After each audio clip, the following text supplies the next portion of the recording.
तर आज गप्पा मारायच्याच नसत्या, पण आणि मी सुरुवात करतो, पण तुम्ही मध्ये थांबून मला आणखीन काही जरा असेल वेगळं काही असेल तर विचारू शकता. तर काल मी असं म्हटलं, आणि जे काही प्रश्न आणि जे काही पोस्ट आल्या त्या सगळ्या कोविड बद्दलच्याच आहेत, एखादीच वेगळी आहे, पण अजून याच्याबद्दल बोलण्यासारखं खूप आहे आणि लोकांच्या मनात बरी आहे असं दिसतंय. तर एक गेले 2 दिवस बरंच पोस्ट फिरतीये की इटलीतल्या कोणीतरी सांगितलं की हा व्हायरस नाहीच आहे आणि बॅक्टेरियल इन्फेक्शन आहे वगैरे वगैरे. तर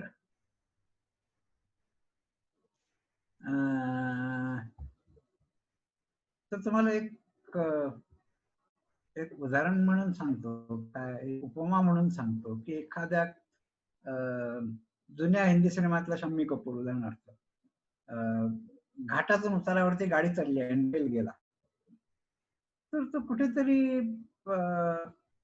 जाऊन समजा झाडाला गाडी आदळली आणि जखमी झाला, तर काय जखमी झाला, मेला, जे काय असेल ते, तर मरण्याचं कारण काय? तर ते झाड हे मृत्यूचं कारण आहे असं तुम्ही म्हणाल का? आता पुरावा तर आहे, कारण प्रत्यक्ष तुम्हाला गाडी झाडाला धडकली, गाडी चेपली आहे, समोरचं सगळं मोडलंय, माणूस पुढे आपटलाय वगैरे वगैरे. तर झाड हे कारण आहे म्हणायचं का नाही म्हणायचं, ही गोष्ट खरंच ठरवायला अवघड आहे. आपल्याला वाटतं तेवढं कारण मीमांसा सोपी नसते. आणि तुम्हाला बऱ्याच जे काही कॉज ऑफ डेथ आहे, बऱ्याच मृत्यूचं कारण आहे, ते काहीतरी लिहिलेलं असतं. म्हणजे मेडिकल रिपोर्ट मध्ये मृत्यूचं कारण म्हणून काहीतरी लिहिलेलं असतं, परंतु ते खरोखर कारण असतं का, ते निमित्त असतं, हे सांगणं कठीण असतं. आणि मुळात कारण या गोष्टीला खूप पदर आहे, फार पूर्वीपासून माहिती आहे. म्हणजे अगदी वेदांतापासून हे आहे, कारण कशाला म्हणायचं. तर ही त्या वेदांताच्या चर्चेमध्ये ते उदाहरण नेहमी घेतलं जातं की एक मडकं आहे, त्या मडक्याचं कारण काय, तर माती हे त्या मडक्याचं कारण आहे, कुंभार हेही त्या मडक्याचं कारण आहे. चुकीचं आहे का? तर माती लागते हे पण बरोबर आहे, कुंभार लागतो हे पण बरोबर आहे, मग मडक्याचं कारण म्हणायचं कुंभार म्हणायचं, हा वाद त्यावेळेच्या म्हणजे 1000 किंवा 2000 वर्षापूर्वीच्या चर्चेमध्ये हा वाद आहे. तर त्यामुळे कारण ही गोष्ट ठरवायला अवघड आहे विज्ञानामध्ये सुद्धा. तर बऱ्याचदा असं होतं की इन्फेक्शन एक असतं आणि नंतर सेकंडरी इन्फेक्शन्स होतात. ही गोष्ट याच्यामध्ये सुद्धा आहे की सेकंडरी बॅक्टेरियल इन्फेक्शन होणं हे अशक्य नाही. आणि त्यामुळे तसं झालेलं दिसलं तर मग मृत्यूचं कारण बॅक्टेरिया म्हणायचं का नाही म्हणायचं, हा वादाचा प्रश्न आहे.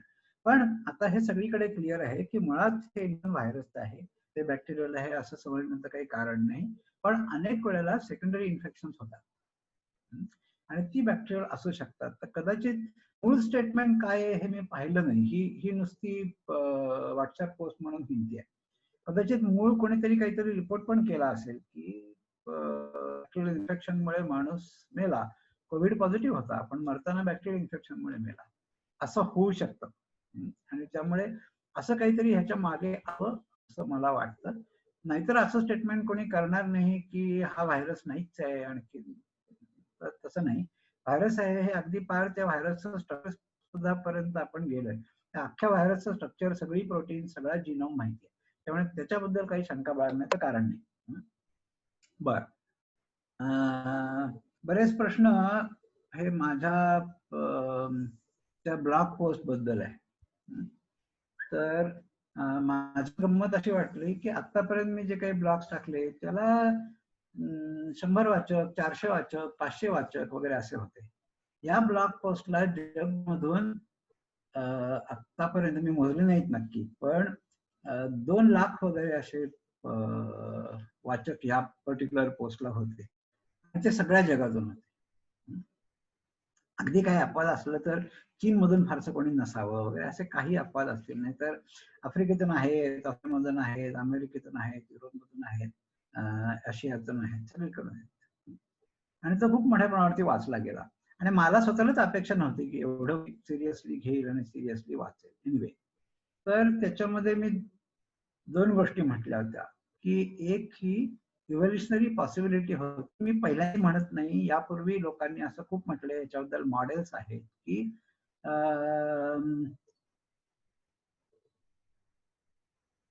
की एखाद्या व्हायरसचा किंवा इव्हन बॅक्टेरियम असेल, कुठलाही पॅथोजन असेल, तर हळूहळू एखाद्या पॉप्युलेशन बरोबर तो जर का काही काळ राहिला तर त्याचा व्हिरुलन्स हळू कमी होत जातो.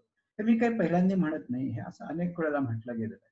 पण नंतर असं लक्षात आलं की प्रत्येक व्हायरसचा कमी होतोच असं नाही, न होणारे सुद्धा अनेक इन्फेक्शन्स आहेत. मग तो कुठल्या कंडिशन मध्ये कमी होतो हे बघायचं वगैरे वगैरे, असं सगळं मी ते मागच्या वेळी दिलं होतं. बरेच जणांनी वाचेल. आणि त्याच्यावरती काही जे प्रश्न आले ते अपेक्षित प्रश्न आहेत आणि तेवढ्या डिटेलमध्ये मी लिहिलं नव्हतं. की त्यातला एक प्रश्न असा आहे की काही लोकांना सिव्हिअर इन्फेक्शन होतं, काही लोकांना माइल्ड होतं. तर हा प्रश्न, तर हा डिफरन्स फक्त व्हिरुलन्समुळे का? तर फक्त व्हिरुलन्समुळे नाही. जसं थंडी पडली की काही लोकांना खूप थंडी असते, काही लोकांना वाजत नाही, किंवा काही लोकांना 20 डिग्रीच्या खाली आलं की त्यांना थंडी वाजायला लागते, काही जण 5-6 डिग्री पर्यंत आरामात असतात. तर हा जो इंडिव्हिज्युअल डिफरन्स आहे हा सगळे आहे, कुठल्याही गोष्टीमध्ये आहे. तो फक्त इन्फेक्शन आणि त्याच्या बाबतीतच आहे असं नाही. साधं थंडी, उकाडा, एखाद्या गोष्टीवर आवड, तुम्ही किती गरम चहा पिऊ शकता, या सगळ्यामध्ये पर्सनल व्हेरिएशन असतात. तशी त्याच्यामध्ये सुद्धा आहे. मग हे व्हेरिएशन कशामुळे असतं? तर तुम्ही म्हणालात की इम्युनिटीमुळे असतं, तर ते चुकीचं नाही. पण इम्युनिटी म्हणजे नक्की काय हे तरी आपल्याला माहिती आहे का? तर त्याच्यामध्ये सुद्धा गडबडी अशी आहे की इन्फेक्शनची लेव्हल सारखी असली तरी 2 माणसांमध्ये सिम्पटम खूप वेगळे असू शकतात. ही गोष्ट मलेरियाच्या बाबतीमध्ये उदाहरण देतो, कारण ते सांगायला सोपं आहे. की तुम्ही ब्लड स्मिअर घेतलात तर तुम्हाला मलेरियल पॅरासाइटची डेन्सिटी ठरवता येते, की ब्लड मध्ये किती डेन्सिटी पॅरासाइट सापडतो, म्हणजे किती रेड सेल मागे एका रेड सेल मध्ये पॅरासाइट सापडतो. हे मोजता येण्यासारखं क्वांटिफायबल आहे. तर with the same level of density काहींना खूप कमी ताप येतो आणि काहींना खूप जास्ती ताप येतो. मग आता इम्युनिटी जर का कमी आणि जास्ती असं असलं तर मग इन्फेक्शन त्याच लेव्हलला कसं?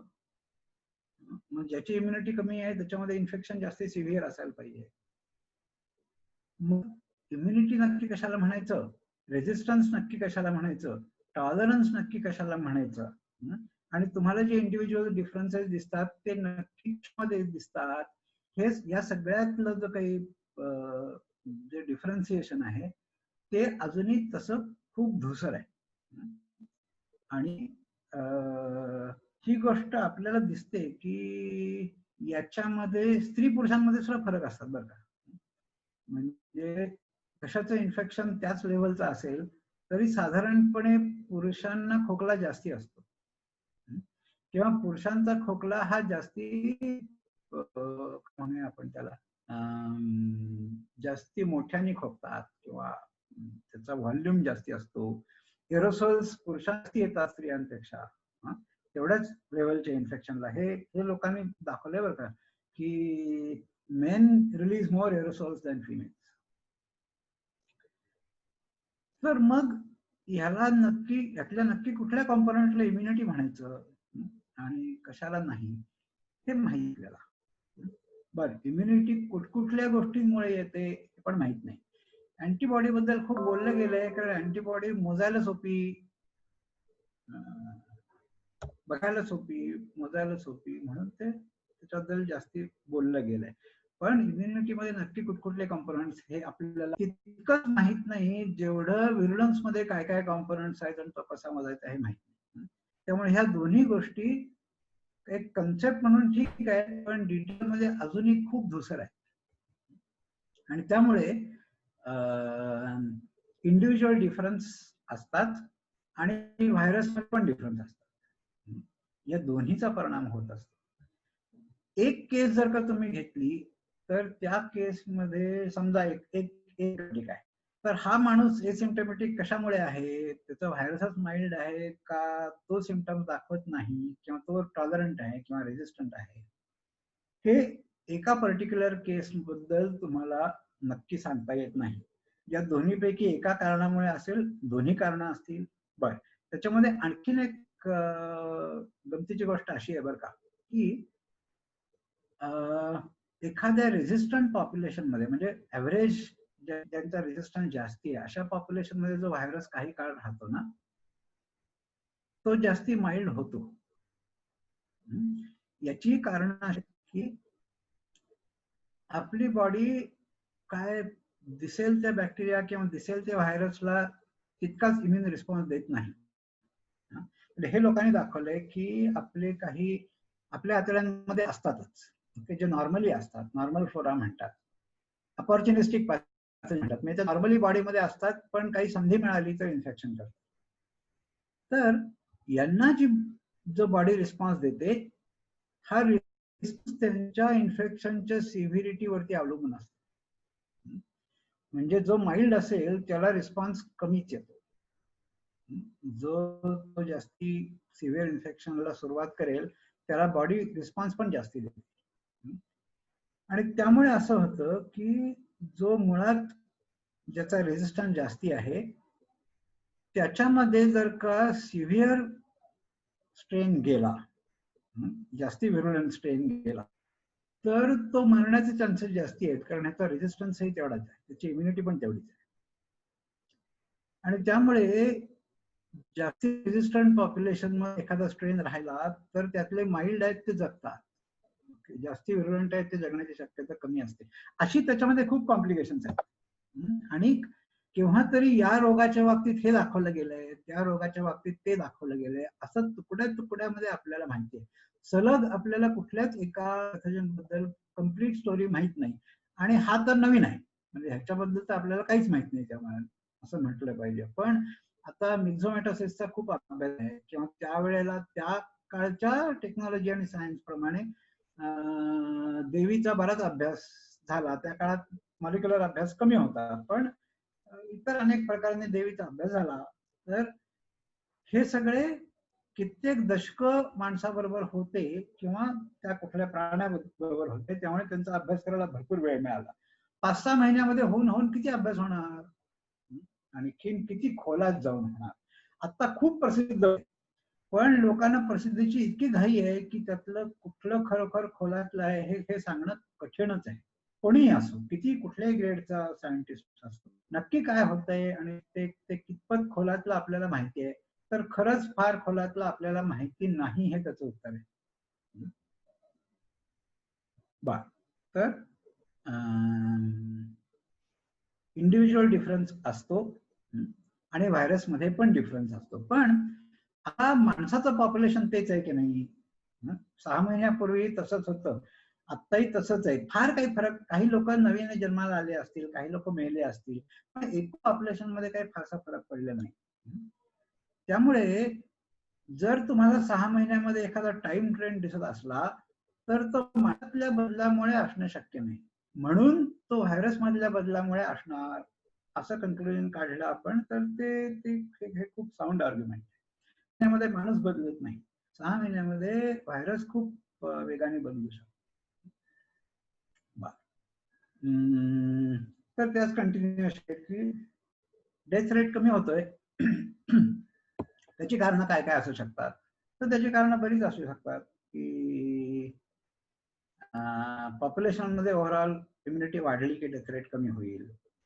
पण हे कारण दिसत नाही. ह्याचं कारण आत्ता एकूण लोकसंख्या, आता तुम्ही भारतामध्ये समजा 2 लाख आणि काहीतरी आतापर्यंत पॉझिटिव्ह आले, किती पैकी 130 कोटी पैकी 2 लाख, नाही समजा 3 लाख असतील, 4 लाख असतील, तरी सुद्धा it is still a tiny fraction that has been expose.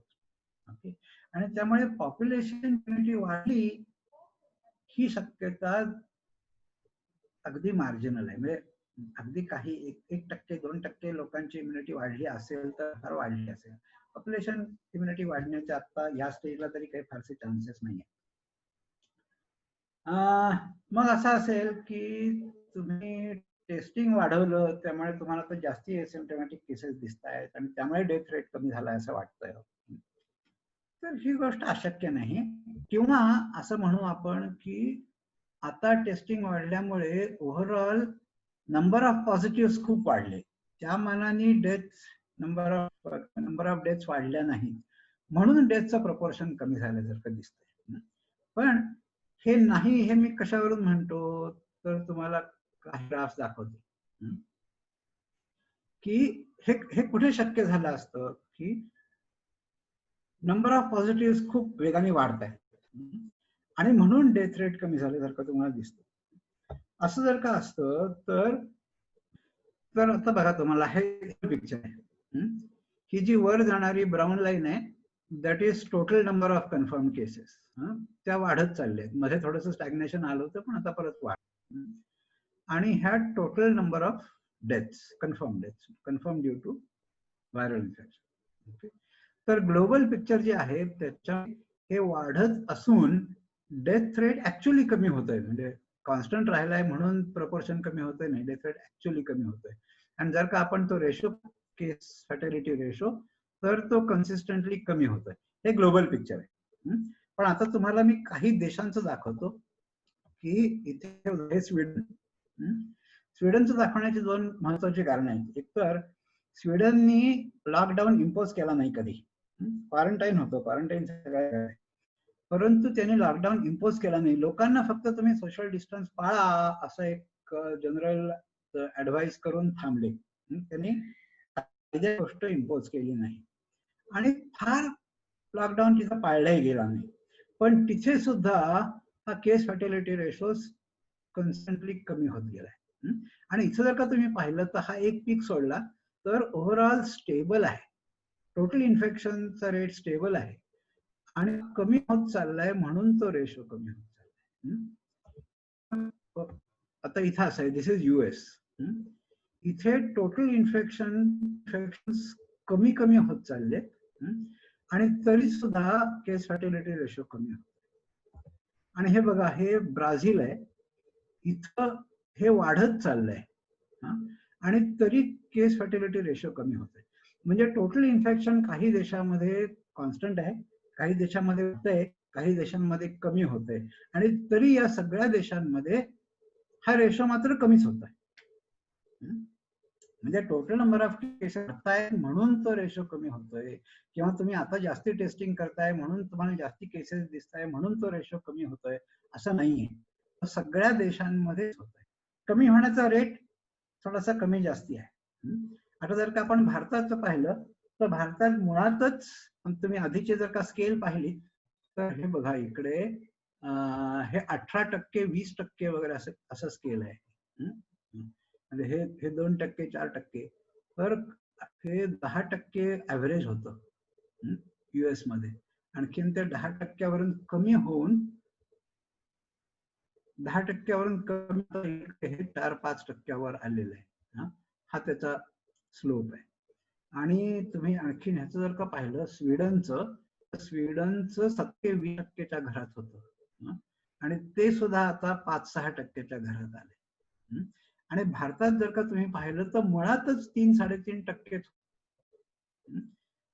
ते सुद्धा कमी झालंय. पण तो इतका लिनियर नाही, म्हणजे इथे खूपच कमी झालं होतं. त्यानंतर आता परत वाढलंय तरी ओरिजिनलच्या तुलनेत अजूनही कमीच झालेलं आहे ते एकूण. पण लिनियरली नाही कमी झाला, हा जरा थोडा विचित्रपणा आहे. तर याचा अर्थ असा की सगळ्या जगामध्येच वेगवेगळ्या पद्धतीने पण डेथ रेट कमी होत आहे आणि खूप कन्सिस्टंटली कमी होत आहे. इन्फेक्शन वाढत असो, स्टेबल असो, कमी असो, डेथ रेट मात्र कमीच होत आहे. आणि म्हणून व्हिरुलन्स कमी होतोय याला हे खूप स्ट्रॉंग आर्ग्युमेंट आहे. तर हा प्रश्न होता. आणि काही आहे का किंवा याचं उत्तर मिळालं नाही किंवा आणखीन काही शंका आहेत असं आहे का?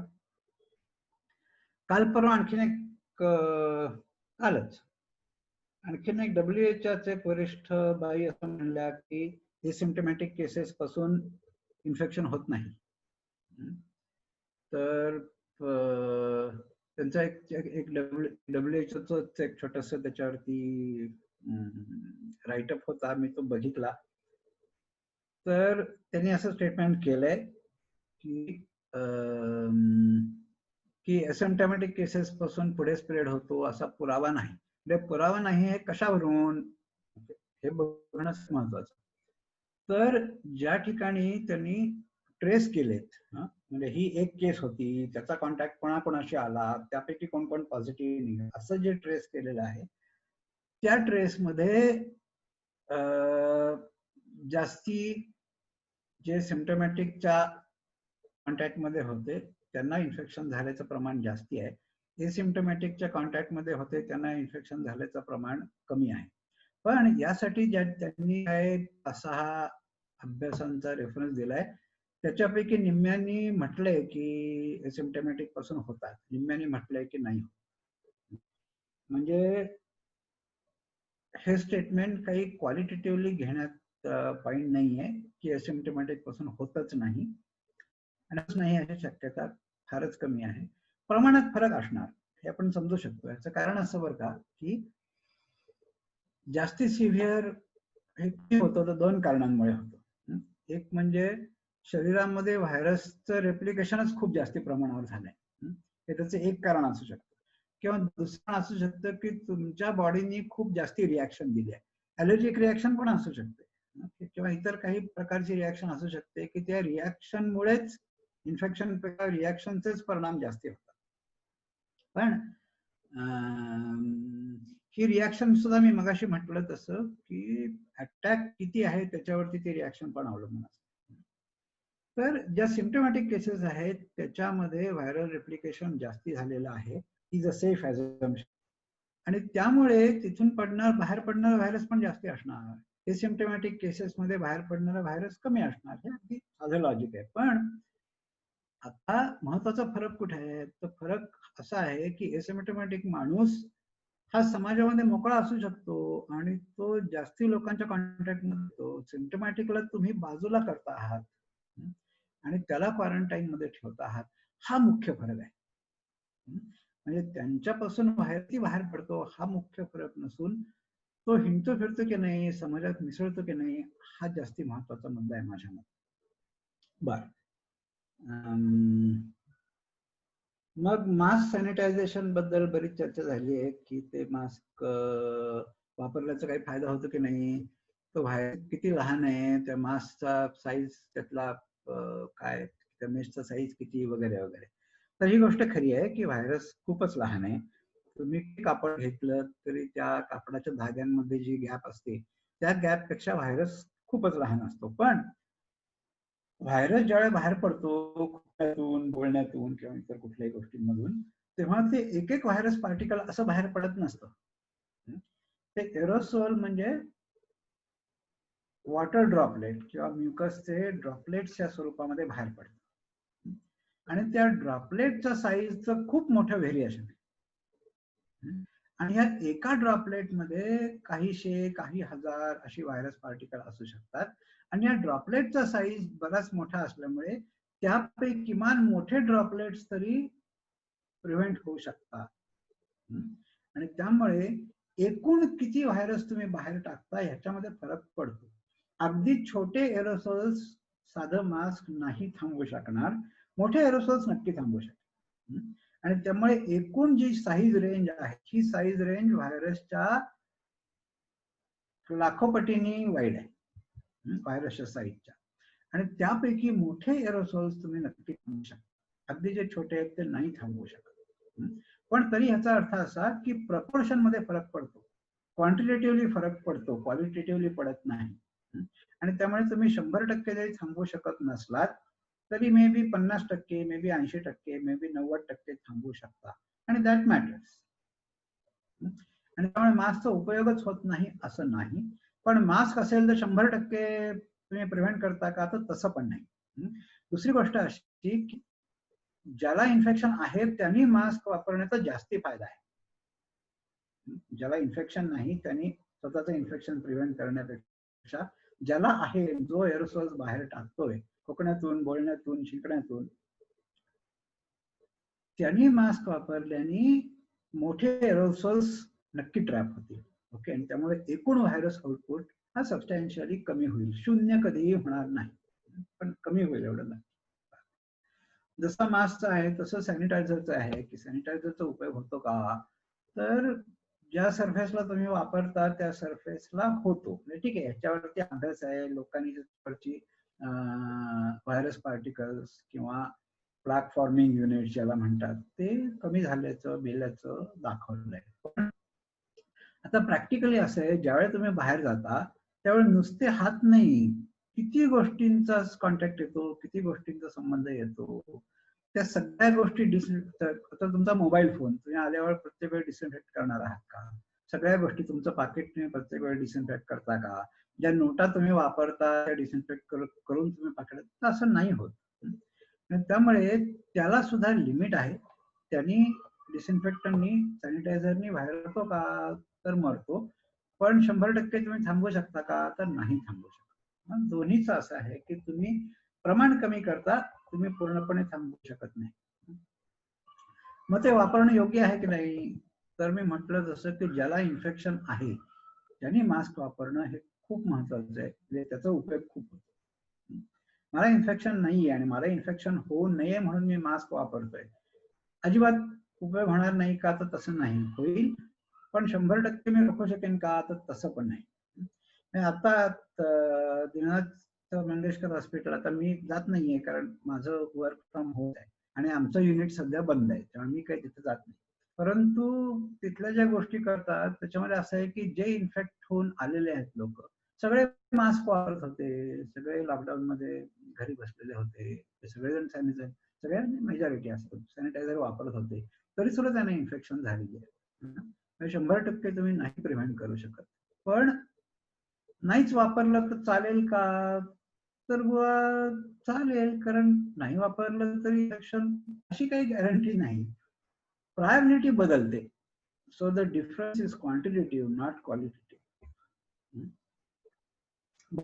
तर मुख्य जे काही त्या आपल्या ग्रुपच्या ह्याच्यामध्ये मला दिसले पॉइंट्स, त्याच्याबद्दल मी बोललो. आणखीन काही आहे का?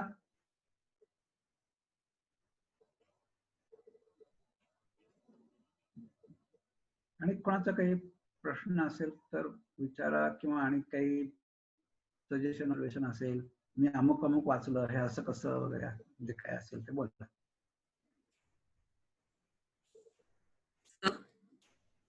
मी मला एक प्रश्न होता, तो म्हणजे ते जी होती की ते बॅक्टेरिया अँड व्हायरस नाही, तर मी ऑनलाईन चेक केलं तर अनेक साइट्सनी त्याला फेक न्यूज म्हणून हे केलंय की probably not validated. That is the point. And the other is there was another forward again from Dinanath with Dr. Dhananjay Kelkar's name saying की त्यांना असं लक्षात येत आहे की जलनेतीचा काही प्रमाणात उपयोग होऊ शकतो. तर त्यांनी त्याच्यात एक वाक्य होतं की व्हायरल लोड कमी होतं, तर ते एक्सप्लेन कराल की व्हॉट एक्झॅक्टली डज इट. तर एक्झॅक्टली काय होतंय कोणालाही माहित नाही. तर जलनेतीचा प्रयोग करून बघूया असं हॉस्पिटलच्या स्टाफमध्ये खूप लोकांना विथ देअर कन्सेंट, म्हणजे कंपल्सरी नव्हतं केलं, परंतु त्यांचा कन्सेंट घेऊन खूप लोकांना जलनेतीचं ट्रेनिंग दिलं. ट्रेनिंग म्हणजे सोपं असतं ते, परंतु नीट कसं करायचं ते सांगावं लागतं. तर काहीतरी 500 लोकांनी जलनेतीचे हे केले आणि तेवढ्याच साधारणपणे लोकांनी न केले. ओके, आणि त्यांचा डेटा ते आहे. आतापर्यंत त्याच्यामध्ये काहीतरी 16 केसेस पॉझिटिव्ह निघाल्या सगळ्या स्टाफमध्ये मिळून, आणि 16च्या 16 जलनेती न करणाऱ्या ग्रुपमध्ये निघाल्या. आता ह्याच्यामध्ये आणखीन खूप व्हेरिएबल्स आहेत, म्हणजे 16 केसेस वरून आपण टक्के काही त्याचा हे काढू शकू का, तर अजून वाट बघूया. अजूनही पुढे आणखीन काही केसेस होतात का, कुठल्या ग्रुपमध्ये होतात हे पाहूया. त्याच्यामुळे या 2 ग्रुपमध्ये कोविडचे पेशंट हँडल करणारे किती, तर किती, त्यापैकी म्हणजे असे त्याचे बरेच डिटेलमध्ये अनालिसिस करावे. पण हे त्यांचा प्रयोग चालू आहे.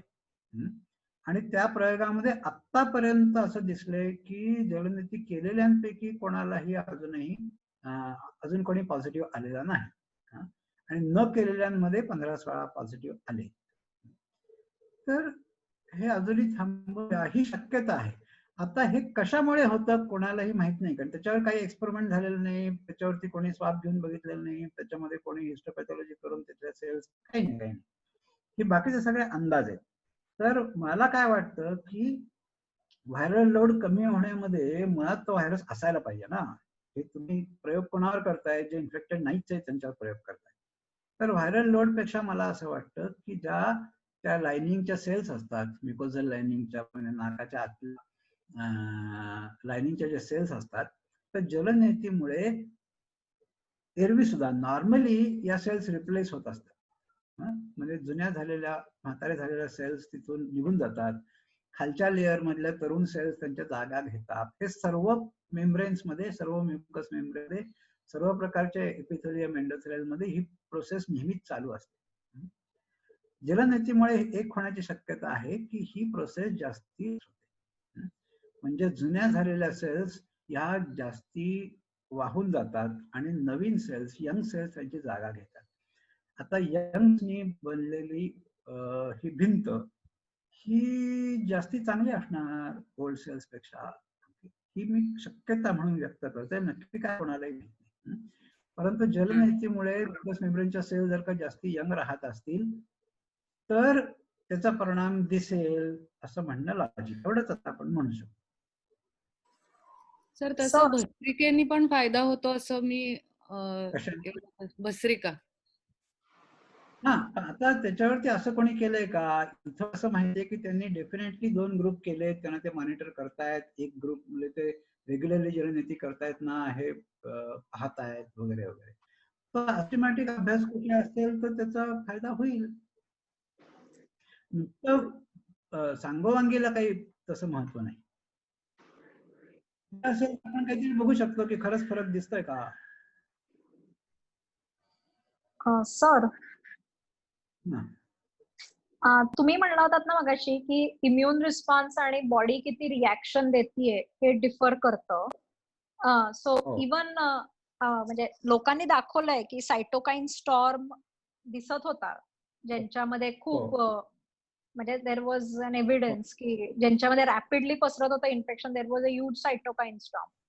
म्हणजे वर्ल्ड मध्ये पण, पुण्यामध्ये पण त्यांनी डॉक्युमेंट केले होते की there is a cytokine storm initially.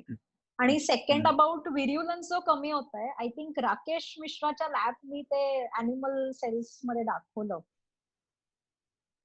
हो का? ते मी पाहिलं नाहीये. राकेश मिश्रानी एक आर्टिकल मध्ये आलं होतं टाइम्स ऑफ इंडिया मध्ये, ज्याच्यामध्ये त्यांनी ते 3 स्ट्रेन्स जे इंडियात आहेत ते त्यांनी म्युटेशन्स कसे कसे झालेत, he was trying to study phylogeny, आणि कसा वुहान पासून वेगळा आहे. आणि मग I followed up with him की तुम्ही, त्यांनी म्हटलं होतं व्हिर्युलन्स कमी होतोय, की तुम्ही टेस्ट केलंय का. So I mean through Shashi I came to know की they have done some preliminary animal cell culture study, आणि त्यांना दिसतंय की सेल मॉर्टॅलिटी कमी आहे किंवा होतीये. सो मला, मी तो पाहिलेलं नाही, मला ते फॉरवर्ड कर. काय ज्या काही स्टेजला असेल तो, म्हणजे कदाचित त्यांनी आर्काइव्हवर टाकला असेल, अजून पब्लिश झाला नसेल, ज्या काही मी बघते. हो चालेल चालेल. हो सर, ही काय दीनानाथ मध्ये प्रोसेस चालू आहे? काय जलनीती का ज्वलनीती काय आहे हे? जलनेती ही एक आयुर्वेदाची प्रोसेस आहे, ज्याच्यामध्ये तुम्ही एका नाकपुडीतून पाणी सोडून दोन्ही नाकपुड्या आतल्या बाजूनी धुता. थोडक्यात धुता म्हणजे काय, ब्रशनी घासून नव्हे, परंतु त्याच्यातून पाणी स्ट्रीमिंग ठेवून, त्याला जलनेती म्हणतात. आणि हे जुनं आहे, म्हणजे जलनेती हे काही नवीन प्रकार नाही, तो आयुर्वेदाचे प्रॅक्टिशनर करत आलेले आहे. नाही, मलाही आधी असं वाटत होतं की ते डेंजर आहे, मी त्याचा राहिला, आणि ते ऍक्च्युअली फारसा अवघड नाही करायला. हा खूप सोपं आहे ते. काय काय सोपं आहे म्हटलं ते. नाही ऐकू येते मला. खूप सोपं आहे म्हटलं ते. हा खूप सोपं आहे. हो हो. साधं आहे अगदी खूप. तर मी अजून पाहिलेलं पण मी व्हिडिओ पाहिलाय तर त्याच्यावर ते सोपं वाटतं. जेवढी गोष्ट खरी आणि एकदम 500,000 लोक करतायत म्हटल्यानंतर ते सोपं असणार त्याच्यात माझी ते खात्री. सोपं आहे. पहिल्यांदा फक्त झिंजण्या येतात कारण ते सगळं हा. तुमचं मी अनुभवातनं काय सांगते, माझं डेव्हिएटेड नेझल सेप्टमचं ऑपरेशन झालंय तेव्हा हा. ते एक हे देतात आणि रेग्युलरली ते करायला लावतात. हा. ठीक आहे आता ह्यांचा मध्ये अशी एक केस ऐकली होती मी की हा. त्या नेतीपॉट मधनं म्हणजे पाणी स्वच्छ नव्हतं का असं काहीतरी एक हा. अमिबा एका बाईच्या ब्रेन मध्ये गेला आणि मग तिकडे खूप स्प्रेड झाला असे काहीतरी आणि शेवटी ती बाई मेली. इथपर्यंत एस्केलेट झालं होतं. पण पाणी चांगलं असणं ही गोष्ट आवश्यक आहे. पण आता असं आहे की पुण्यासारख्या ठिकाणी येणारं कॉर्पोरेशनचं पाणी खूप चांगलं असतं आणि त्याच्यावर तुम्हाला आणखीन काळजी घ्यायचं असेल तर ते आणखीन उकळून गार करून घ्या. असं करता येणं शक्य आहे. सर बेळगाव मध्ये 2 अतिशय क्युरियस केसेस झाल्यात. हा. एका बाईला शी वॉज पॉझिटिव्ह फॉर कोविड आणि तिने ते काहीतरी सगळ्या सरकारी ह्यांना चुकवलं, घरी राहिली पण नंतर ती सापडली आणि मग तिची टेस्ट केली तर ती पॉझिटिव्ह होती पण हा. घरातले 9 लोक मात्र निगेटिव्ह होते हो. आणि आहेत आणि त्यांची 2दा किंवा 3दा चाचणी झाली. असाच अजून एक मुलाची पण केस झाली आणि मला हे खात्रीलायक का माहितीये तर आमचे जे आता इथे जे सिव्हिल सर्जन आहे तो माझ्या चांगल्या ओळखीचा आहे आणि तो म्हणाला की असं झालेलं आहे बाबा की ती लोक घरात राहत होती दोन्ही पण घरातले बाकीचे लोक कोणी पॉझिटिव्ह झालेले नाहीये. हो नाही आता हे नवीन नाही आपल्याला. अगदी सर्दीच्या बाबतीत म्हटल्याचा अनुभव आहे की घरातल्या दोघांना सर्दी होते बाकीच्या चौघांना नाही होत. नाही होत खरं. म्हणजे हे काही नवीन गोष्ट नाहीये. याच्यामध्ये सगळ्या गोष्टी आहेत. एक म्हणजे इंडिव्हिज्युअल व्हेरिएशन पण आहे. दुसरं तुम्हाला पहिलं एक्सपोजर जे मिळतं ते कसं मिळतं त्याच्यावर अवलंबून आहे. ते जर का खूप असेल तर हळूहळू तुमची इम्युनिटी डेव्हलप व्हायला लागते आणि नंतर जरी जास्त एक्सपोजर मिळालं तरी तोवर तुमच्या बॉडीची तयारी झालेली असते. आणि पहिलंच एक्सपोजर जर तुमचं जास्ती सिरियस असेल तर तुम्हाला इन्फेक्शन होण्याची शक्यता जास्त असते. तर त्यामुळे तुम्हाला एक्सपोजर काय कसं मिळतं त्याच्यावर खूप मग तसं जर का आपण पाहिलं ना तर ऍक्च्युअली हँडल करणाऱ्या स्टाफ आणि डॉक्टरांच्या मध्ये अपेक्षेच्या मानाने खूप कमी आहे रेट आहे. होतात ते इन्फेक्ट नाही असं नाही पण खूप कमी आहे. तर मी मगाशी म्हटलं तसं की व्यवस्थित कंट्रोल ग्रुप सह अभ्यास झाल्याखेरीज तुम्हाला काही सांगता येत नाही. आणि तसे काही ह्याच्याबद्दल अभ्यास झालाय की नाही मला माहित नाही पण झाल्याचं तरी ऐकिवात नाही. तसं जर का झालं आणि खरोखर तुम्ही 1000 लोक असे 1000 किंवा 5000 लोक असे 5000 लोक असं करून त्याला फॉलोअप घेतलात आणि मग 1 महिन्यानी 2 महिन्यानी जर का दाखवलं की ह्या ग्रुपमध्ये इतक्या केसेस झाल्या त्या ग्रुपमध्ये अजिबात झाल्या किंवा खूप थोड्या झाल्या मग त्याच्यामध्ये एक्सपोजर वगैरे या लेवल जर का सारख्या असून सुद्धा हा फरक दिसला तर मग म्हणता येईल आपल्याला की त्याचा काही उपयोग झाला. फक्त तोपर्यंत सांगू का की ह्या गोष्टी करायला हरकत नाही. म्हणजे मी स्वतः होमिओपॅथीत जर माझं म्हणणं असेल गोळ्या चांगल्या लागतात ना कोणी घ्या म्हटलं तर मी घेतो. कुठे बिघडलं. पण त्याच्या मागे सायन्स आहे की नाही तर जोपर्यंत ट्रायल्स होत नाहीत तोपर्यंत आपण काही म्हणणार नाही किंवा जोपर्यंत त्याच्या मागचा मेकॅनिझम हा बायोकेमिकल लेव्हलला मॉलिक्युलर लेव्हलला अभ्यास झालेला तोपर्यंत आपण काहीच सांगू शकतो. मग आता हे जर का क्लिनिकल ट्रायल झाल्या नसतील तर आयुष मंत्रालय कसं काम करतो आणि ते काय रेकमेंड करतं तर ते खरंच माहिती.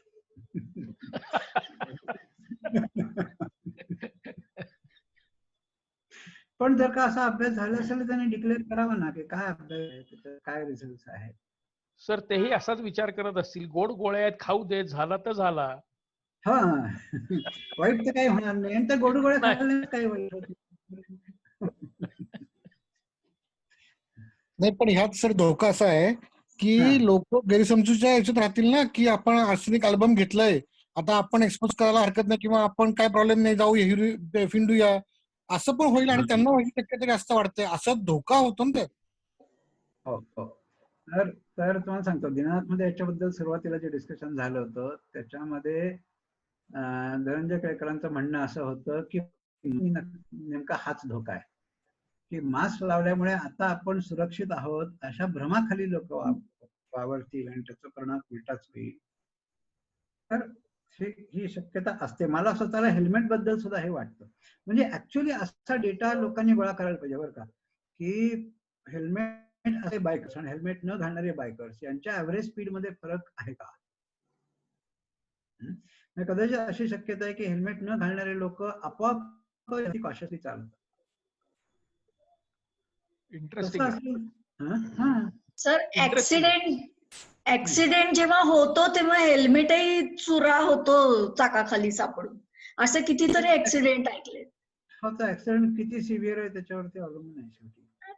ते हेल्मेट फार लिमिटेड आहे त्याचा, म्हणजे जसं मास्कचं आहे तसंच हेल्मेटचं आहे. हो हो. हा 100% प्रोटेक्शन तुम्हाला नाही मिळत, पण प्रायोरिटी नाहीच बदलते. बस सर, हल्ली एक ते गोमूत्र पिण्याचं फारच फॅड आलेलं आहे अरे बापरे. या कोविड साठी. तर त्यात ते कितपत सुद्धा नाही, ते सुद्धा असतच ना, जोपर्यंत ट्रायल होत नाहीत तुम्ही मेकॅनिझम दाखवत नाही. नुसतं मेकॅनिझम काल्पनिक सांगणं नाही. जर का तुम्ही तो बायोकेमिकली प्रयोगामध्ये दाखवलात किंवा क्लिनिकली नंबर ऑफ केसेस असा जर का डेटा दाखवलात तरच त्याला काही अर्थ आहे. नाही तर कोणी काही म्हणेल. एक्झॅक्टली मी अशाच तऱ्हेचं म्हटलं, कारण म्हटलं कुठलाही रोग हल्ली आला की गोमूत्र आपलं सगळेजण म्हणतात. म्हटलं कोणी काही प्रयोग केलेत का, टेस्टिंग काही केलंय का. इतके लोक अंगावर आले की बास, त्यांच्या भावनाच दुखावल्या एकदम. पण सर कोविड जाऊ द्या, पण गोमूत्राचं तसं कोणी अनालिसिस केलंय का की खरोखर त्याचा कुठेतरी काहीतरी उपयोग असतो का. असतो काहीतरी आहे, पण तेच त्यात काही. गाढवाचं युरिन आणि गाईचं युरिन मध्ये काही फरक आहे का. आता गाईच तर घ्यायचं तर मग म्हशी नाही, दोघांचे खाद्य तेच आहे. तर हे प्रश्न आहेत. पण तुम्ही जर का केमिकल अनालिसिस पाहायला लागलात ना, तर गोमूत्रामध्ये काही इंटरेस्टिंग हॉर्मोन्स वगैरे सापडतात. आणि फक्त अॅनिमल हॉर्मोन्स नाही, तर गोमूत्रामध्ये प्लांट हॉर्मोन्स सापडतात. आणि ही कदाचित त्यांनी खाल्लेल्या चाऱ्यामधनं सुद्धा येत असतील, माहित नाही. पण गोमूत्रामध्ये प्लांट हॉर्मोन्स केली आहेत. पण मग हे गाईच्याच मूत्रात असेल असं नाही, बाकीच्या हर्बिवर्सच्या पण असू शकेल. ते कोणी पाहिलंय. सोपं आहे ना पण गाय घरी ठेवणं. गाय कुठे जाते, काय चरते, याच्यावरही सगळ्या गोष्टी अवलंबून आहेत. स्टॉल फिडिंग केलं तर त्याच्यामध्ये हे तिच्या मूत्रामध्ये एवढे सगळे दिसतीलच असं नाहीये. खूप अत्यंत चांगल्या तऱ्हेने संशोधन केलं तर त्या गोमूत्राबद्दल काहीतरी बोलण्यात अर्थ आहे. आता आपलं बरोबर. तर माझ्या मित्रांनी त्या काही भारतीय वंशाच्या 2 गायी आणून ठेवल्यात घरी. कुठल्या वंशाच्या. भारतीय काहीतरी स्पीशीज आहे, म्हणजे आपली इंडियन नेटिव्ह स्पीशीज आहे. दिसायला अतिशय सुंदर आहेत, ब्राऊन रंगाचे आहेत.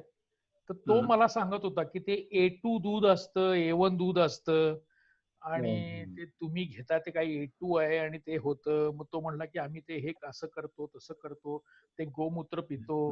मग मी त्याला ते बराच वेळ झाल्यावरती म्हणलं की तू थोडं शेण पण रोज खा, म्हणजे मरणार नाहीस लेका.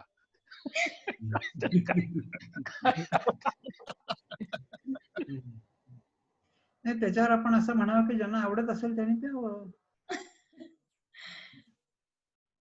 पिण्यात काही चूक तर नाही. तुम्हाला आवडत असेल तर जरूर घ्या. चांगल्या निरोगी देशी गाईचं मिळालं तर प्यावं, पिऊन बघावं की काय काय त्याचं होत आहे.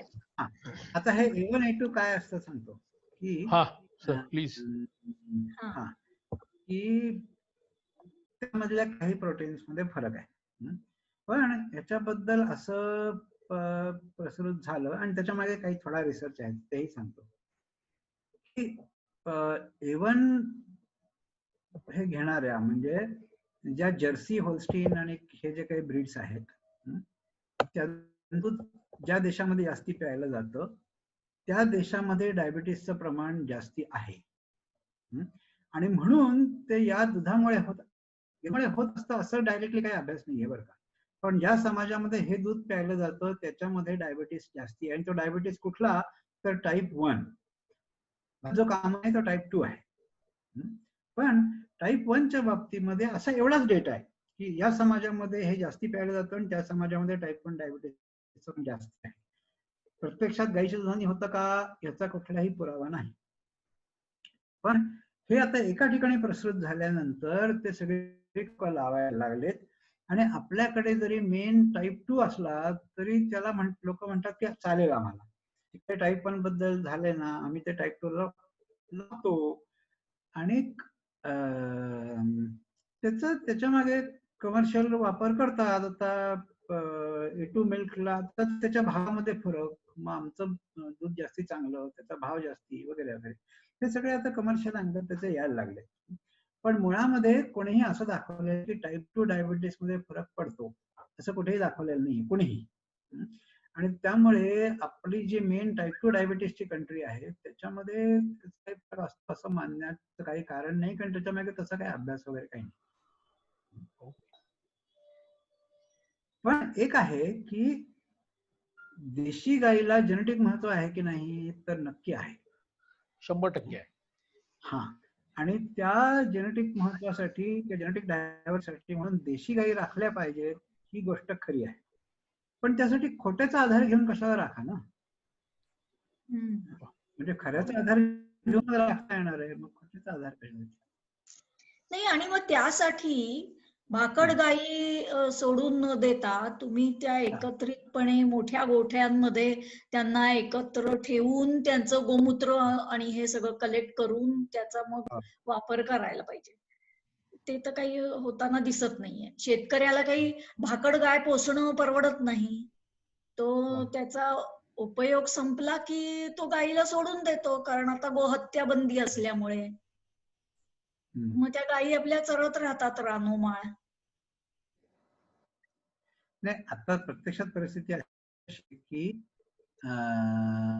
स्वातंत्र्यानंतर 2000 सालपर्यंत साधारणपणे भाकड गायींची संख्या वाढली आणि एकूण गायींची संख्या वाढत होती. पण गेल्या 20 वर्षामध्ये गायींची संख्या सबस्टन्शियली कमी झाली आहे. म्हशींची वाढली आहे काही प्रमाणामध्ये पण गायींची कमी झाली आहे. आणि हे आपल्याला अगदी दिसतं म्हणजे दिसण्यामध्ये भाकड गायी रस्त्यावर दिसणं किंवा इव्हन हायवेने चालला असताना आजूबाजूला दिसणं किंवा गावात शिरताना दिसणं हे प्रमाण 25-30 वर्षापूर्वी जेवढं होतं तेवढं आता नक्की नाही कमी झालंय.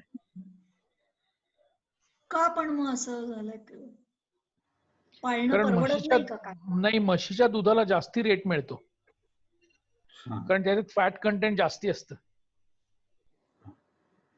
तर खूप कारण आहेत त्याला 1-2 नाही. म्हशीचं दूध जास्ती पण मिळतं. म्हशीच्या दुधाला दरही जास्ती मिळतो आणि म्हैस ही पूर्णपणे भारतीय आहे.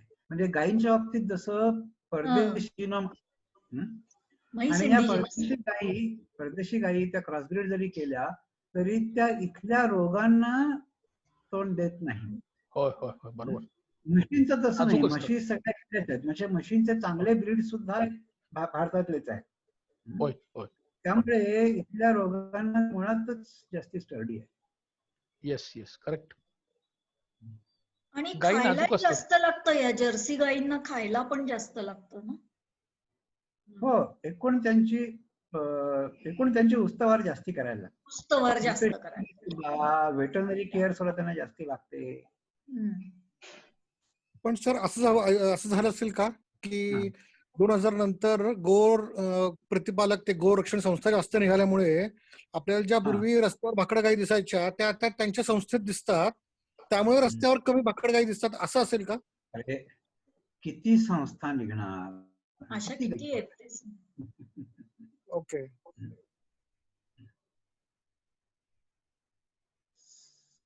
हे गाईचं काय आहे आणखीन हा एकदा आपण खूप डिटेल मध्ये विषय घेऊ. हा खरंच घ्या कारण सर. हा कारण गाईचे इकॉनॉमिक्स आणि शेतीचे इकॉनॉमिक्स याच्यामध्ये तुफान फरक आहे. म्हणजे तोच शेतकरी जो शेतीमध्ये हायब्रिड दुसरं काही वापरत नाही, गायींच्या बाबतीत क्रॉस ब्रीडिंगला नाही तयार होत. कारण इनपुट्स जास्त आणि यील्ड मात्र नाही नाही, दोन्हीला इनपुट जास्ती लागतात आणि दोन्हीचा यील्ड जास्ती मिळतो. पण तुझं गाईचं इकॉनॉमिक्स वेगळं आहे आणि शेतीचं इकॉनॉमिक्स वेगळं आहे. मग शेतकरी असं का करतो? हा, तर ते खूप डिटेल मध्ये जाऊन सांगायला पाहिजे, ते आपण परत घेऊन घेऊ. म्हणजे गाईचं गणित आणि शेतीचं गणित शेतकऱ्याचं वेगळं असतं, जे आपल्या इकॉनॉमिक्सला समजलेलं नाहीये, पण शेतकऱ्याला खूप चांगलं समजलं. अच्छा.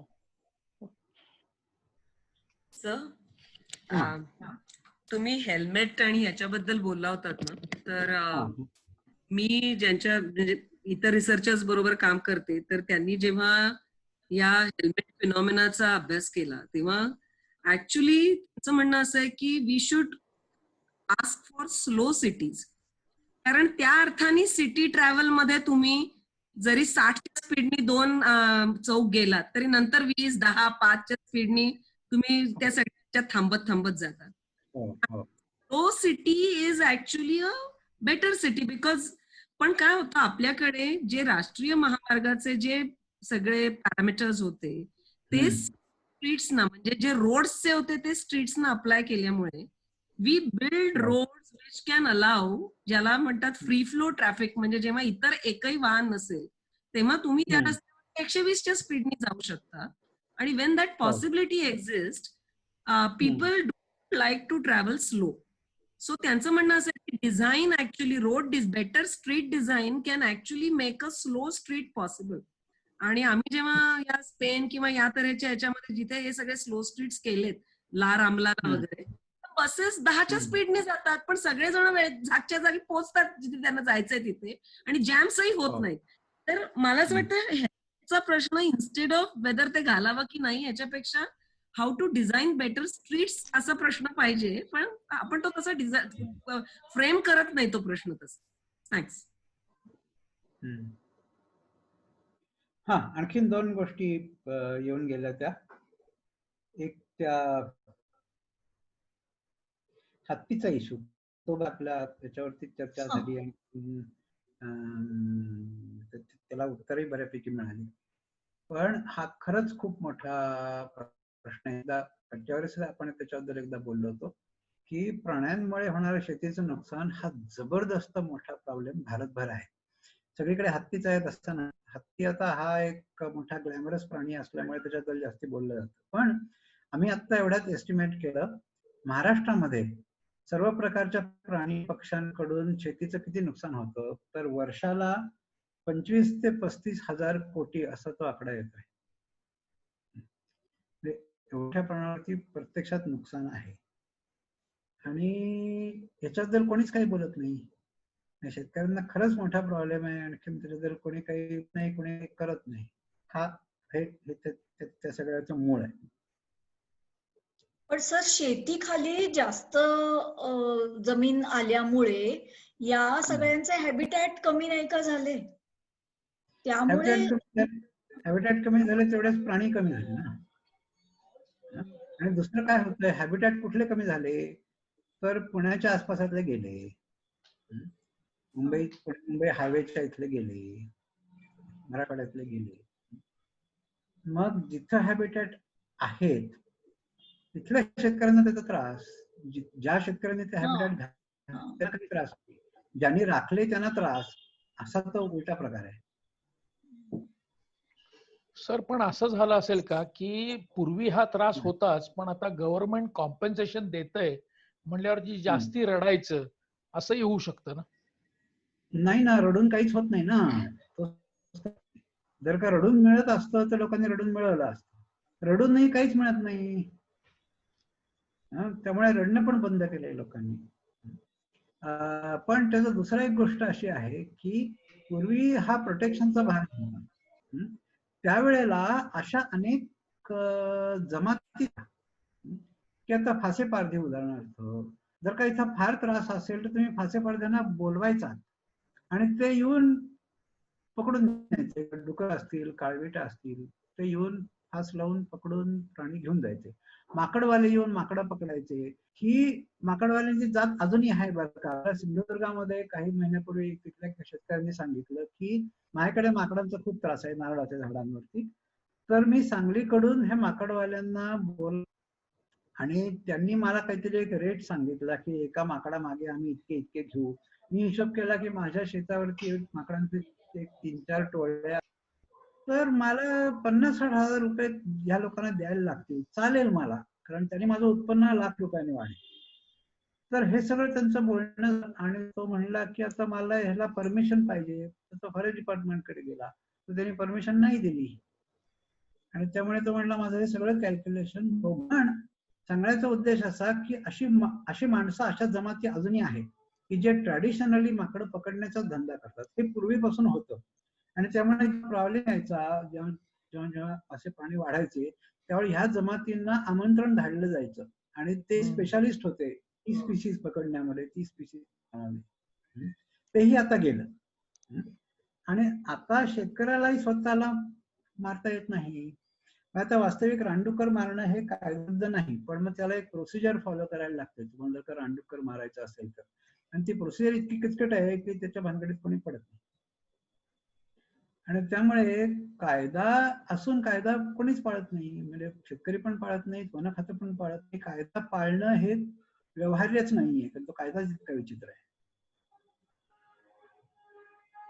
सर, मी खरं तर या हत्तीच्या प्रकरणामध्ये प्रश्न टाकला होता आणि नंतर मी नुसतं वाचत राहिलो की म्हणूनच म्हणलं तर मी हत्ती आपल्याला हवेत का. कारण आपण जर सगळ्या गोष्टी कमर्शियली विचार करणार असो तर हत्ती हवेतच कशाला आपल्याला. जाऊ देत ना हत्ती, हत्ती गेले दुसरं कोणीतरी येईल. तर हत्ती हवेत का म्हणण्यापेक्षा कुठे हवेत हे जास्ती महत्वाचं आहे. म्हणजे ह्या बाबतीत माझं सुकुमारशी मागे खूप बोलणं झालं होतं. त्याच्या म्हणण्याप्रमाणे अशी जर का उदाहरणार्थ दांडेलीचं एक छोटं पॉप्युलेशन आहे आणि समजा ते इतर पॉप्युलेशन पासून तोडलं गेलं असेल तर अशा छोट्या पॉप्युलेशनला फार व्हायबिलिटी नाही. त्यांच्यावर जास्ती कष्ट घेण्यापेक्षा ज्या ठिकाणी स्पीशीज कॉन्झर्वेशनचे चान्सेस जास्ती आहेत, ज्या ठिकाणी मोठं जंगल आहे आणि तिथे तुमचे 5,000-6,000 हत्तींचं पॉप्युलेशन व्यवस्थित राहू शकतं, तर त्या ठिकाणी तुम्ही संरक्षण करा. आणि ज्या ठिकाणी आता बिहारमध्ये ते दायमा सँक्च्युरी 25-30 हत्तींचं, ही जुनी गोष्ट आहे, आता ती परिस्थिती खूप बदलली असेल, मला लेटेस्ट माहित नाही. पण मी जेव्हा ऐकलं त्यावेळेस तिथे 25-30 हत्तींचं फक्त एक कळप होतं, प्रचंड विध्वंस करायचा. तर असा कळप कशाला ठेवायचा, त्या कळपाला काही फ्युचर नाहीये. पण ज्या ठिकाणी हॅबिटॅट चांगली आहे, ज्या ठिकाणी कॉन्झर्वेशन आहे, तिथे खरंच आपण जपलं पाहिजे. म्हणजे सगळीकडे तुम्हाला एकच नियम लावला असं म्हणण्यापेक्षा तिथली परिस्थिती काय आहे हे बघून स्ट्रॅटेजी बदलावी असं म्हणायला पाहिजे. सर, ही परिस्थिती पण आपणच आणलेली आहे ना, की एन्क्रोचमेंट प्रचंड प्रमाणात आहे. म्हणजे बेळगावच्या आजूबाजूला हजारो एकर एन्क्रोचमेंट आहे आणि मग ती एन्क्रोच करायची. मी 10 वर्ष इथे शेती करतोय म्हणायचं आणि मग जनावर येऊन माझी शेती खाऊन जातात म्हणायचं. हे कितपत, म्हणजे माझ्या मते जनावरांना मतं नाहीये, ती मांडू शकत नाहीत म्हणून आपण त्यांच्यावर अन्याय करायचा का? नाही, हा न्याय अन्यायाची काही गोष्टच नाहीये. हा तेच, म्हणजे मग ती जास्ती होणारच ना. हा, तर ते जास्ती होणार म्हणजे आपल्याला इंडिव्हिज्युअल प्राण्यापेक्षा ती स्पीशीज कॉन्झर्व करण्यामध्ये इंटरेस्ट आहे. आणि त्यामुळे म्हणजे आपल्याला अशा जागा पाहिजेत की त्या ठिकाणी त्यांना कोणी काही करणार नाही. हे असे 1000 स्क्वेअर किलोमीटर आहेत की इथं त्याला कोणी काही करणार नाही, तिथे त्यांचं पॉप्युलेशन वाढेल. आता तिथं वाढून ते जर का बाहेर येऊन आणखीन 100 किलोमीटर लांब कुठेतरी पसरत असेल तर तिथं त्यांना अटकाव केला पाहिजे. प्रसंग पडला तर मारलं पण पाहिजे. पण हे मारताना त्यांचं मुद्दल तसंच आहे ना हे पाहिलं पाहिजे. आणि हे शक्य आहे, म्हणजे अशी मिक्स स्ट्रॅटेजी शक्य आहे. तर पण अशा तऱ्हेची वाईल्ड लाईफ पॉकेट्स तयार करणं हे कितपत योग्य होईल? की हत्ती म्हणजे फक्त याच ठिकाणी ठेवायचे, वाघ अमुकच ठिकाणी ठेवायचे, पण तो कुठे राहतो? असं म्हणजे असं प्राण्यांकडनं अशी कशी आपण अपेक्षा करू शकतो? आपण जरी ठेवायचे तरी तो तिथे कुठे राहतो? तेच म्हणजे ना, नाहीच राहत. वाघाला इकडून तिकडे जायला हे कॉरिडॉर वगैरे काही लागत नाही बरं का, ते चक्क शेतामधून जातात. नोव्हेंबर डिसेंबरच्या सुमारास ज्यावेळेला शेतं उभी असतात, जस्ट पावसाळा संपल्यानंतर ऑक्टोबर नोव्हेंबर, त्यावेळेला त्यांचं शेतामध्ये प्रचंड वावर असतो आणि 100 किलोमीटर शेतामधून ते इकडून तिकडे जातात. हो, जातात. तर हत्तींच्या बाबतीतलाही मी एक व्हिडिओ पाहिला होता की एक काहीतरी हॉटेल जंगलातलं आहे, ते हत्तीच्या मार्गावरचं होतं. तो हत्ती अजूनही त्या हॉटेलमधलं दारातनं शिरून पलीकडनं बाहेर पडतो. तो काही त्याचा मार्ग सोडत नाही आणि ते आता सवयीचं झालंय तिथल्या सगळ्यांनाच. तर म्हणजे म्हणजे त्यांना मार्ग तर लागतातच ना जायला यायला. लागतात ना, पण आता हे लोक जे म्हणतात की आम्ही कॉरिडॉर तयार करू, तर ते तुम्ही कॉरिडॉर तयार होतो, त्यांना जसं जायचं तसंच ते जातात.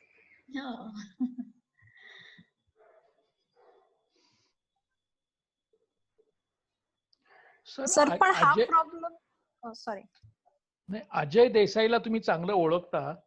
अजय देसाई म्हणाला होता की हत्ती in current situation is a too large an animal for humans to afford, की आता ते नको आहेत आपल्याला. असं आहे, तो जरा निगेटिव्ह माणूस आहे मला माहिती आहे. तो म्हणला की nobody wants elephants, they want to see elephant in the zoos or whatever temple किंवा काय असेल ते. पण जंगलातला हत्ती आता नको आहे because he is too large for humans to coexist, असं त्याचं एक म्हणणं आहे. हा फक्त अँथ्रोपोसेंट्रिक विचार झाला.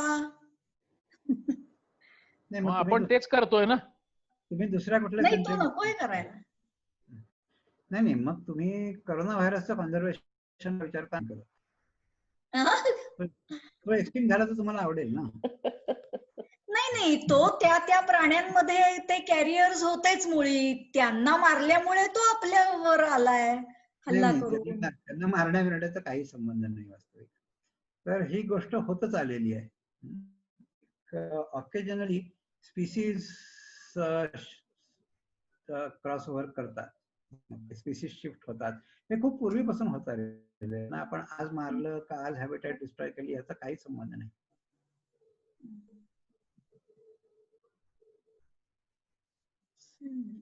आपण कुठल्या स्पीसीज कन्झर्व करतो तर ज्या आपल्याला आवडतात त्या करतो.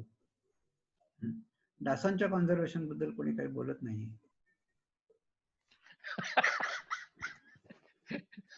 पण डास नष्ट झाले तर माशांच्या संख्येवरही परिणाम होईल प्रचंड. डास हवेच आहेत. डास नष्ट करून चालणारच नाही. प्रचंड मोठी फॅमिली आहे, त्यातल्या खूप थोड्या स्पीसीज आपल्याला चावतात. तेच बाकी न चावणारे, माणसाला न चावणारे स्पीसीज खूप आहेत. मी हे गंमत म्हणून उदाहरण दिलं. सर पण हे जे हत्तीचं जे आर्ग्युमेंट आहे ना की हत्ती आपल्याला हवेत का, असे म्हणजे even I think Praveen Karanth का कुणीतरी एकदा he had also made a statement if I am correct की why do we need tigers also, म्हणजे just because he is an apex predator, tomorrow if tiger is out somebody else will replace tiger as a predator, right? So झालंच आहे ना. म्हणजे like you said, सगळ्यांना tiger आवडतो म्हणून so much of money goes into tiger conservation. आणि नाही, त्यामुळे ते अँथ्रोपोसेंट्रिक आहेच, म्हणजे अँथ्रोपोसेंट्रिक होणार नाही असं म्हणणं ढोंग आहे. तसं काही शक्य नाही प्रत्यक्षात.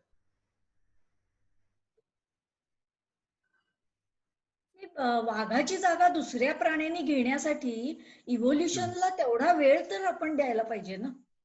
एकदम वाघ नाही येतं त्याची जागा दुसरा कोणी घेईल असं होऊ शकेल का? हो, होऊ शकतं. आता उदाहरणार्थ व्हल्चर्स गेले नाहीत का, त्याचा अर्थ स्कॅव्हेंजिंग होतच नाही असं नाही.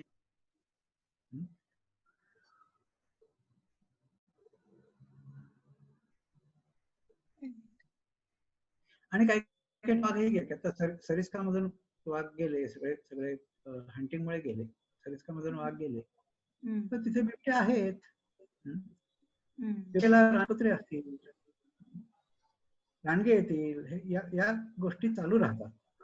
ह्या डिझायरेबल आहेत की नाही हा वेगळा प्रश्न आहे बरं का, परंतु असं होत राहत. सर पण तुम्हाला असं नाही का वाटत की आता तुम्ही एकदा मागच्या वेळच्या कट्ट्यामध्ये म्हणाला होतात की गवताळ प्रदेश किंवा माळ रानानं चित्ता गेला पण दुसऱ्या कोणीतरी त्याची जागा घेतलीये, पण काळविटांची संख्या वाढल्यामुळे शेतकऱ्यांचं नुकसान पण तेवढंच होतंय ना. हो हो हो हो. म्हणजे काळविटांची संख्या चित्ते नसल्यामुळे वाढली असं आपण गृहीत धरू तर प्रचंड प्रमाणात नुकसान होतंय त्यांचं. चित्ते नसल्यामुळे वाढली आहे ही गोष्ट खरी आहे का? आता उदाहरणार्थ जिथे जिथे वाघ आहे तिथेही रानडुकरं भरमसाठ वाढून ते शेतामध्ये शिरतातच आहेत. म्हणजे वाघ आहे आणि वाघामुळे रानडुकरं कंट्रोल झाली असं तर काही दिसत नाहीये. वाघ आहे ही गोष्ट खरी आहे, हो, पण म्हणून रानडुकरं शेतावर येत नाही असं अजिबातच नाहीये. नाही मग तो तसा अभ्यास व्हायला पाहिजे. ज्या जंगलात समजा वाघ नाहीये तर त्या जंगलामध्ये किती रानडुकरं नुकसान करतात आजूबाजूला आणि जिथे वाघ आहे तिथे किती करतात असं क्वांटिटेटिव्ह काहीतरी व्हायला पाहिजे. तर तसा काही डेटा नाही आहे, कारण शेतीच्या नुकसानाचं कुठे रेकॉर्डच ठेवलं जात नाही.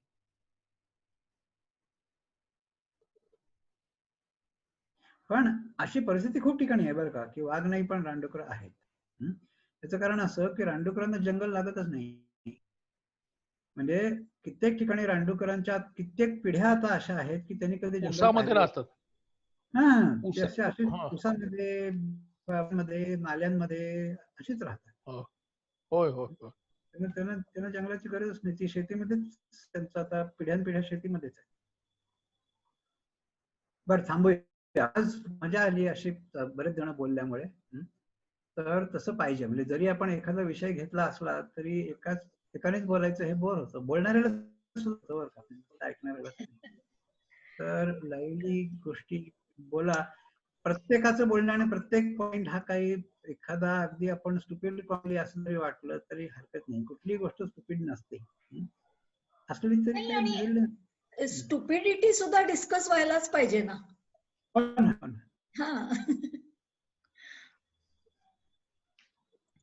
एक पेपर मी पाठवला होता का आठवत नाही व्हॉट्सअप ग्रुपवर, एक काहीतरी 3 पानाचा मोर like essay than paper, the importance of stupidity in scientific research. पाठवलं होतं का मी? प्रॉपर कुठल्या तरी सेल बायोलॉजी का काहीतरी जर्नल मध्ये पब्लिश्ड पेपर आहे. हो हो हो. आणि ही गोष्ट शब्दशः खरी आहे ऍक्च्युली. आणि मी उलट म्हणेन की being close to stupidity is stupidity itself. हे खूप कॉमन आहे. बर, तर आज थांबूया. आणि आता हे स्पिरिट काय आहे, डिस्कशनचं स्पिरिट ठेवा, म्हणजे मला पण जास्त मजा येईल.